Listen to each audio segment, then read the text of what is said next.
realms that people could descend to with the imagination.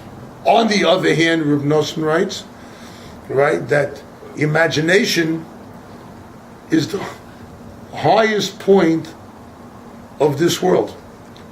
Right? When Jules Verne wrote his book 20,000 Leagues Under the Sea, right? Anyone remember that? It's supposed to be called a classic, right? When he wrote the book, there were no submarines. There was nothing like that. But he had an imagination. You can have a ship under the sea and whatever the case is. But that meant that his imagination was beyond this world. Because whatever was available in the world at that time, right, there was no submarine. It was not in existence. Right? So Rabbi Nachman says the imagination is the highest point of this world. And if a person uses his imagination correctly, it can bring him to the highest levels. Because you can imagine how close you can come to Hashem. You can imagine how I could finish studying Tanakh and Mishnah and Gemara. How I imagine if I put aside X amount of time a day and I start working on, I can use my imagination to fuel myself to the highest levels. On the other hand, when you come to the realm of intellect, the spiritual realms, the realm of the soul, then the imagination is the lowest realm. Because in reality, Hashem exists, and Hashem could do anything, and therefore we can do anything too. Wow. It's amazing. But that's what it means, there's imagination in Israel. So, you had a question, Peter? I think about Andy, you did say it. I was just thinking, you talk about the Yetzer Hara and the Yetzer Tov, that's what you later said it, so how do you say it? So what does Rabbi Nachman mean when he says you have to innovate? That you should learn, you should innovate. You should innovate. Innovate Torah teachings. Yeah, innovate Torah teachings. Innovate thought, that's with using the imagination in a positive sense. Right, so that means if I'm learning a L'Kutei Moharan and it turns me on and it changes my life and I want to share it with someone, so I'm going to say it the way I think it is. Because that's fine. But now they're telling me, no, it's not how Rabbi Nachman might have originally said. No, that's not exactly.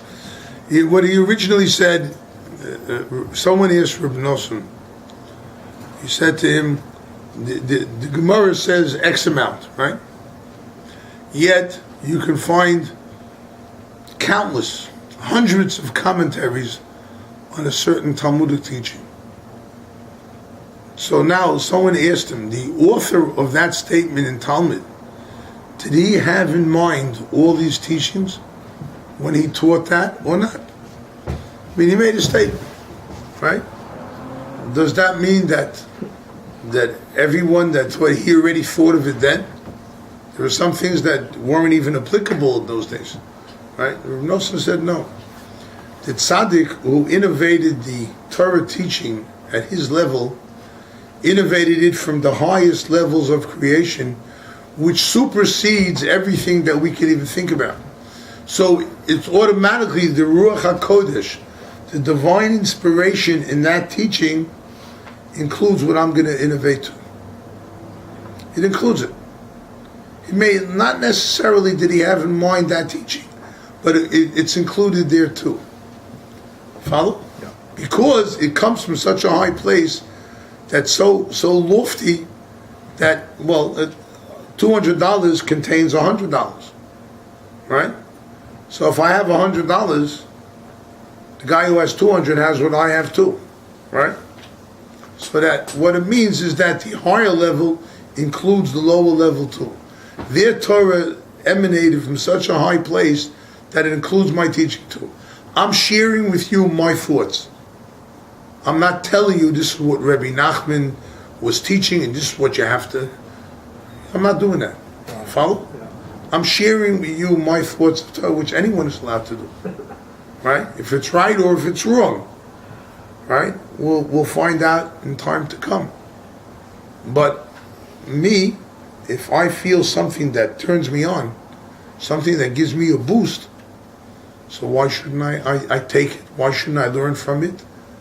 And why shouldn't I share it and pass it on to others? So why not? Is the real Breslov the words in the book or someone telling me what the words are saying? The real Breslov is the words in the book, but because of the words in the book, which come from such a high place, it can include what somebody else is saying to him. Right? One question, where do you see Breslov's place in the Jewish world today? You gave the example like with Chabad communities 100 years ago. It's very different than the movement that's created today. It seems like Breslov, especially with DRI, you've been able to make it accessible to so many more people. Where is it today, and where do you see it going now that it's obviously getting introduced to so many people? My favorite statement is, today New York, tomorrow the world. Right? Fact is, Rabbi Nachman 200 years ago said, there'll come a time when people will want me very much. That's what he said. It's in the book Chaim Maran, Tzaddik in English, whatever. The time will come when people will want me, which means my teaching, very much. The time came. When I got introduced to Breslov, I could never have even begun to imagine that it would reach the level it's at today.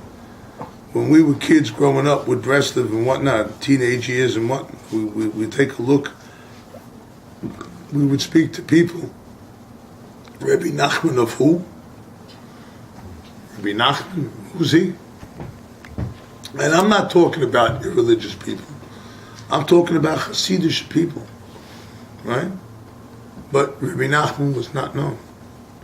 I think there were about 150 Breslov Hasidim that survived the Second World War. Wow. About. Right? And we know from the amount of people, Breslov, that were in Israel. We know of about 30 that survived the war in Russia.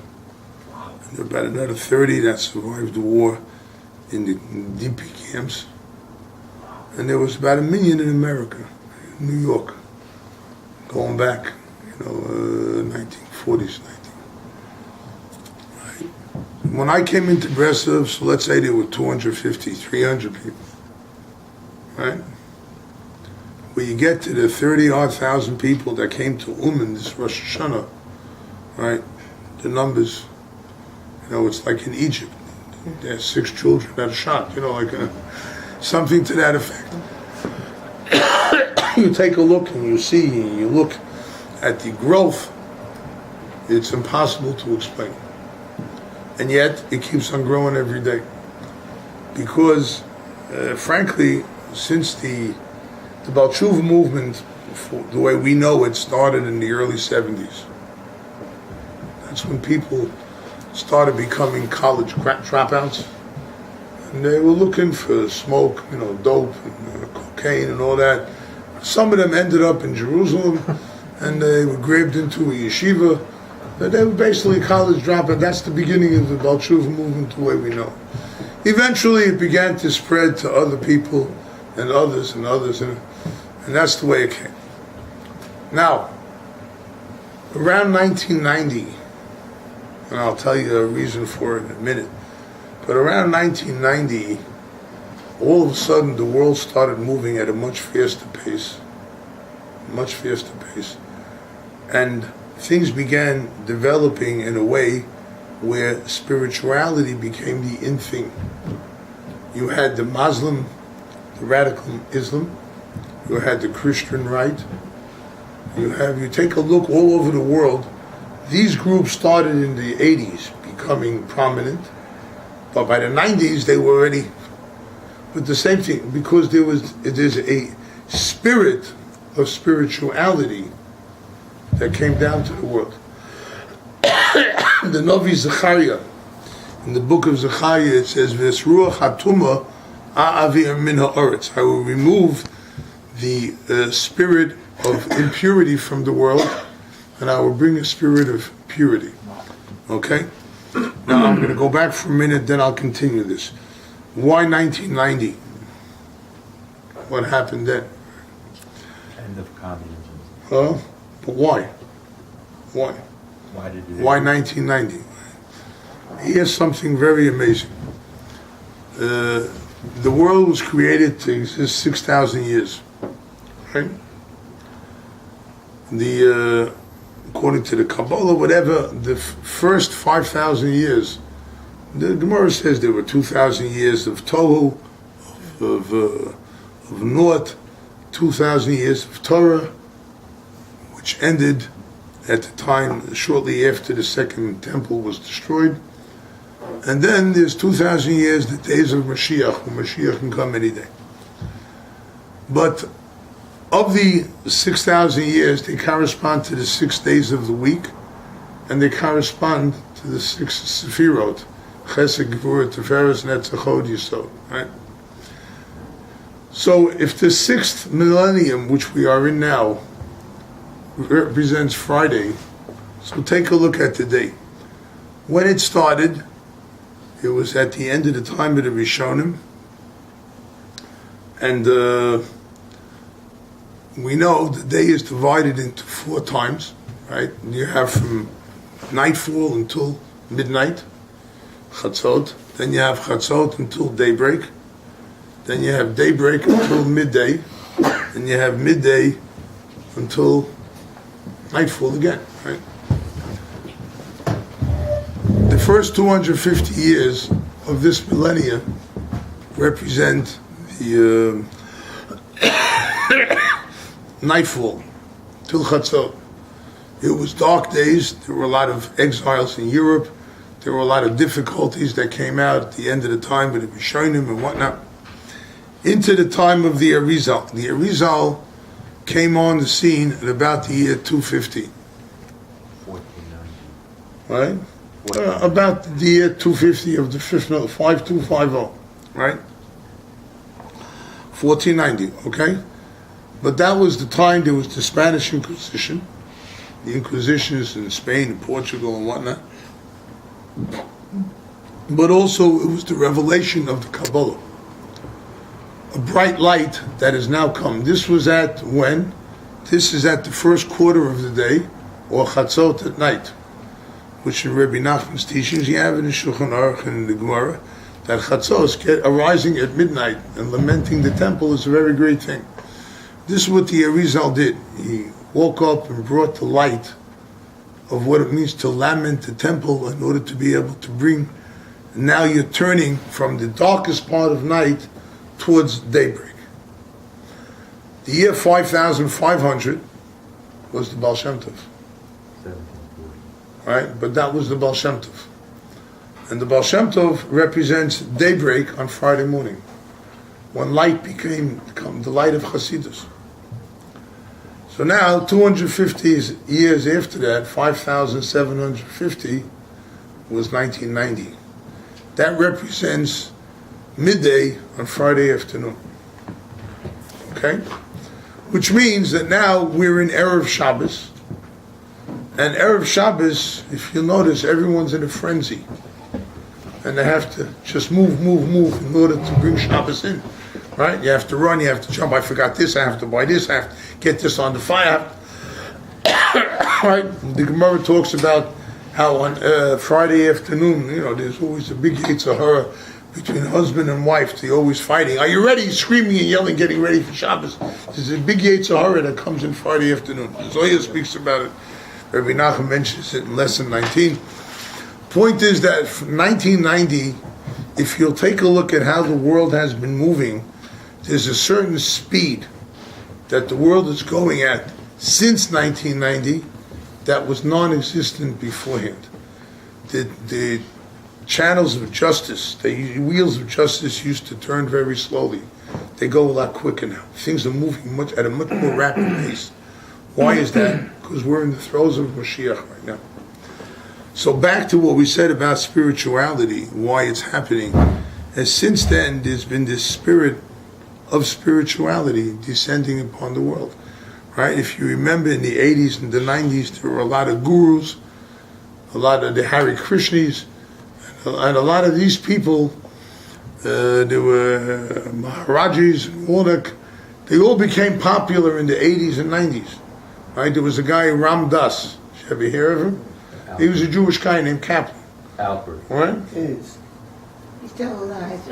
Still alive, whatever. But he's not active like he was then. You almost never hear of him. But whatever you have then, I mean, these were the forerunners that actually made a spiritual awareness of what's happening in this world today.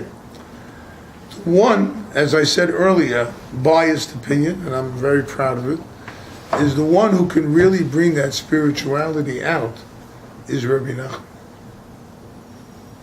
And that's why there's such a turn to Rabbi Nachman today that was non-existent even 50 years ago when I first got involved. That's why you find that opening to Rabbi Nachman, that acceptance and whatnot, that was just, it wasn't there. But there is a search going on in the world. Take a look. Open your eyes and take a look and see everything that's happening around us. And yes, there's a tremendous search for spirituality. And, where is its influence on us? This is what Rabbi Nachman is teaching. He's letting us know how we could not only participate, but we can actually become the prime movers just by doing what we have to do. Can you discuss